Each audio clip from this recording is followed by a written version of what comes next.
Placement is the process of choosing an appropriate level of material, a series, and a story goal for a student who is new to Read Naturally Encore. This process has two phases. First, you test a new student to identify an initial level, series, and story goal, and then, after the student has completed several stories, you check their work to verify that the level, series, and goal are challenging but not frustrating. This video covers the first phase, conducting initial placement. The placement packet has the information you need to place each student. It includes instructions, stories, and worksheets. We'll use the Conducting Initial Placement worksheet in the appendix of the placement packet to guide us through the process as Mr. Grant places Emma, who's new to Read Naturally. The worksheet summarizes the steps and includes places to record student scores. Mr. Grant begins by noting Emma's current grade. Then he estimates her reading level by thinking about how she reads independently, not her grade level in school. Emma is a 6th grader, but based on input from her previous teacher and standardized test scores, Mr. Grant estimates Emma reads at a 5th grade level. This estimate is just a starting point for testing, so it doesn't need to be exact.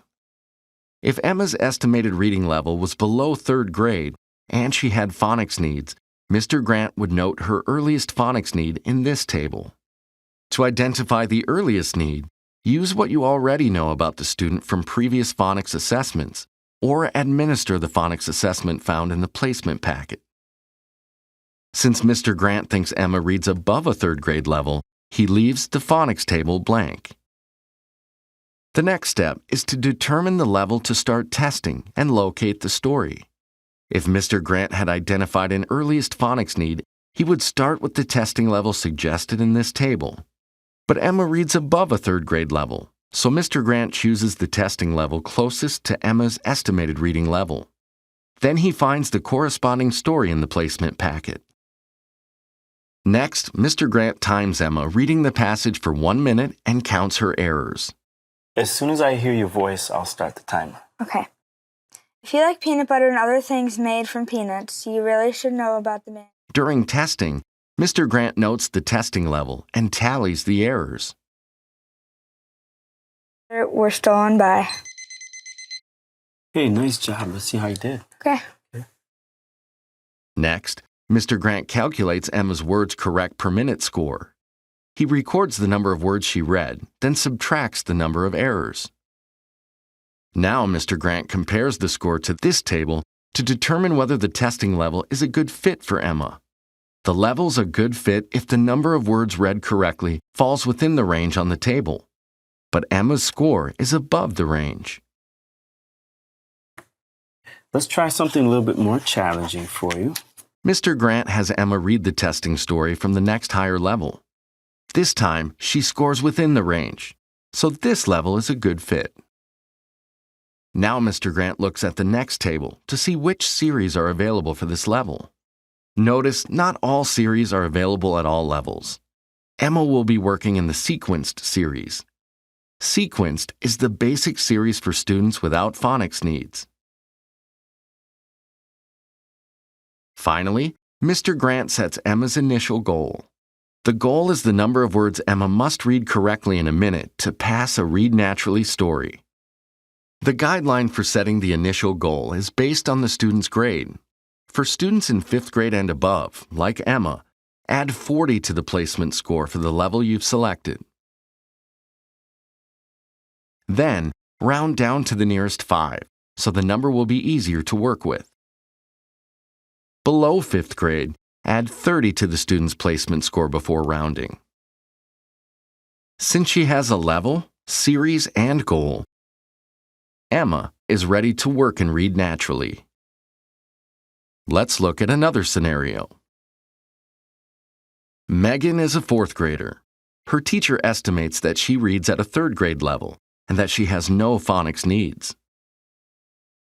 Megan tests in 3.0 and scores 63. It's too easy.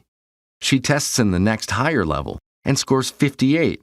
That level's too hard.